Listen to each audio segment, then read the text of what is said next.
I was born on Long Island and raised here. When I went to junior high, a teacher called my mom in and said, "Your daughter doesn't belong in my class." And so the teacher very quickly kind of moved me out. I knew that there was something a little odd that all the people that looked like me seemed to live on two streets.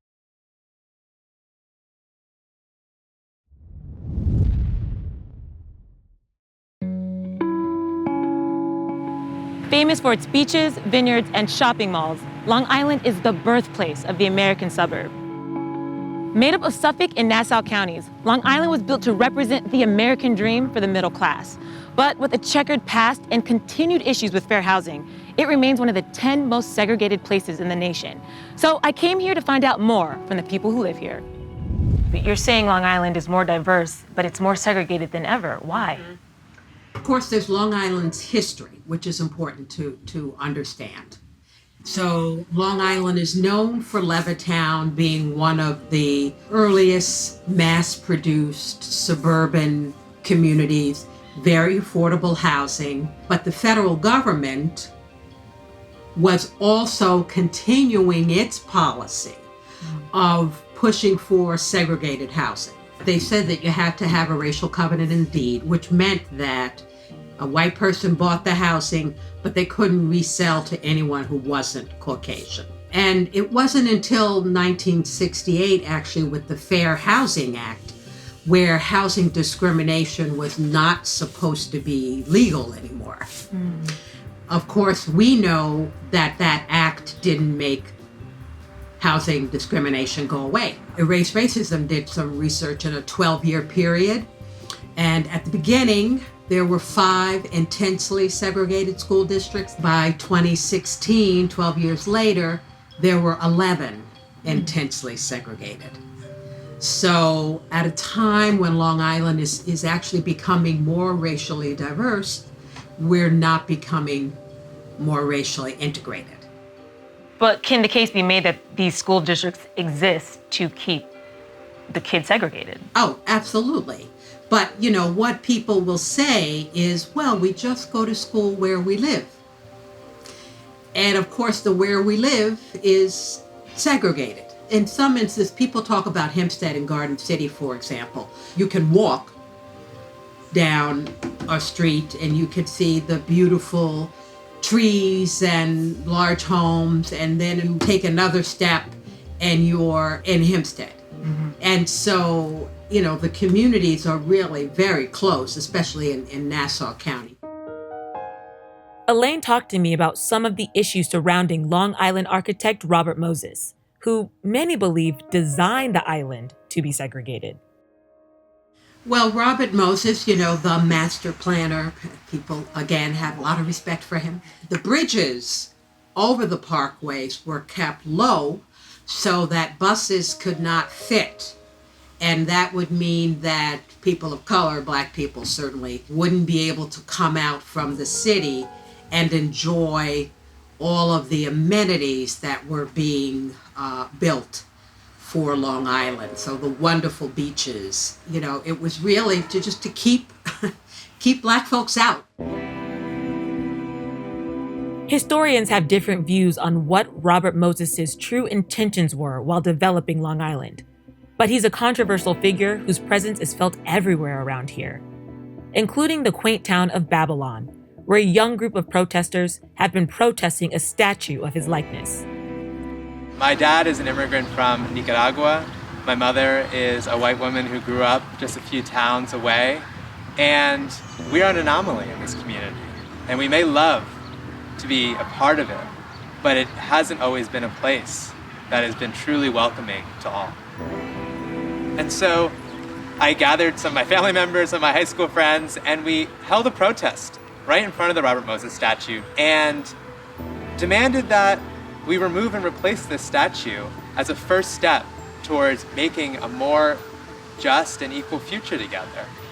An online petition to remove the Robert Moses statue received over 15,000 signatures in just a couple of weeks. The protests in Babylon were just one of many that erupted throughout Long Island, in tandem with the rest of the country after the death of George The Floyd. good thing is the protests here have been very multiracial, and the protests have been very peaceful.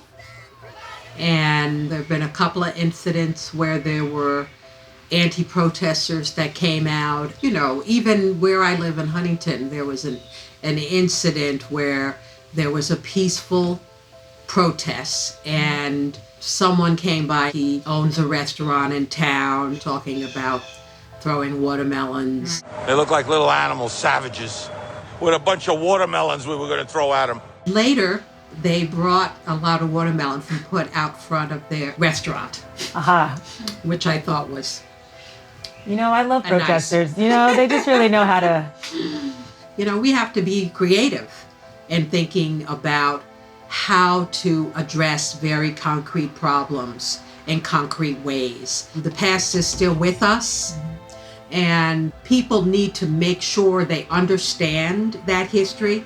And it's easy to go online now and to find out information. If they don't know what white privilege is, look it up. You know, before you get defensive, look it up. After learning about Long Island's problematic history with housing segregation, I wanted to learn more about how it is still very much a present-day issue. So I traveled to the headquarters of Long Island newspaper Newsday, where I spoke with journalist Keith Herbert, who along with his team recently won a Peabody for his investigative report on fair housing entitled Long Island Divided. 2016, we started seeing the trend of Long Island getting more diverse. At the same time, we were realizing that the historical segregated housing pattern that existed on Long Island for decades wasn't changing at all, despite the new residents. There are 291 individual municipalities or census designated places on the island. African Americans live in 11 of those.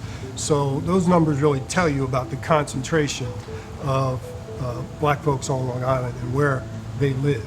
So that was one of the things we knew about when we were thinking about testing the housing market to see if in any way that real estate agents might play a role in that historical segregation pattern.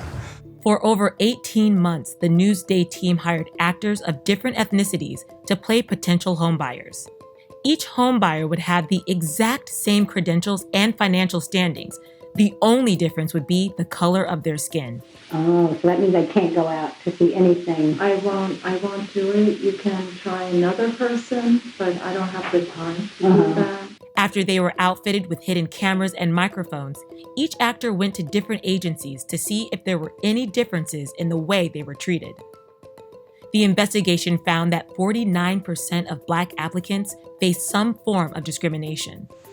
The disparate treatment or unequal treatment, was many different forms. It could be what we call racial steering, in the sense that they get sent to a neighborhood that's more diverse if they're a person of color, and the white person would be sent to a neighborhood where the overall average of that neighborhood makeup was less diverse. So it came in many different forms. One form could be a minority tester would go to an agent and the white tester would go to the same agent, but the agent would tell the white tester something derogatory about a neighborhood dominated by minority residents, while the black tester wouldn't get any information like that. It's really troublesome that a person of color, particularly a black person, would risk perhaps some form of discrimination nearly half the time they would go into the housing market and search for housing.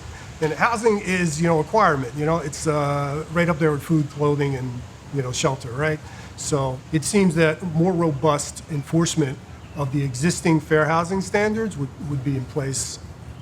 I visited with a family who lives in one of Long Island's predominantly non-white neighborhoods. Amah is an educator, children's book author, and mother who's raising two little boys on the border of the towns of Baldwin and Freeport. And you have two children now? Tell me about your family. Okay, so they are beautiful, wonderful boys who I think enjoy the space and the greenery of Long Island. We love the parks of Long Island, doing nature walks all the time. There's lots of beauty and there's lots of potential, but of course there are also challenges. I would say one challenge is that I feel as if the amenities, the stores that are located in our community don't reflect the economic diversity of the community. So very often we are, as a mother, I'm interested in very healthy food foods for my family, unable to find them at an affordable price in my own community. I'm very often going to Merrick, I'm going to Garden City, I'm going to Westbury in order to shop and get the sort of vegan products, gluten-free products, healthier organic products at an affordable price. I cannot walk to buy kale, but I can walk to buy yaki weaves and all types of greases and so forth. It's like unconscionable to me. Unfortunately, Long Island is sort of like a microcosm of the United States. Divided we fall! Divided we fall! So I know there have been some local protests. Have you and your family attended them? I did take them out on a couple of marches because I wanted them to know that this is a problem, like many other problems in the past, that we are going to overcome and that we are situated in a position of resistance and we are making sure that this is going to change and that this type of behavior does not in any way crush their dreams. Their dreams of becoming video game programmers and scientists, those dreams will continue. We continue to give them examples of people of African descent who are doing well so that they feel encouraged. I know there were some counter-protests just across the road over in Merrick with them telling protesters to leave their community. Go west! Go west! How did that make you feel? It's troubling because it's a nearby community. And so I would like to feel as if the people that I am around of all races understand the value of my life and the value of my children's lives. And so instead of being enraged by protests, they would join with protests and saying, this has got to stop. Do you think there's a way to bridge that gap with some of the predominantly white neighborhoods and work together? Oh, absolutely, because some of the protesters were white.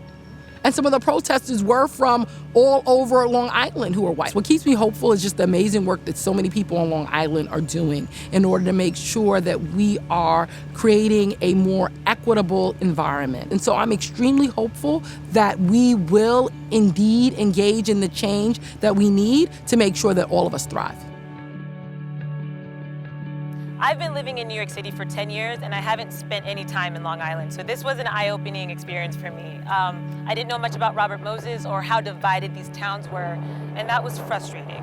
But I'm also really inspired by the people we met. They love living here. They want Long Island to be a better place, and so I'm hopeful that it will be a more united place in the future.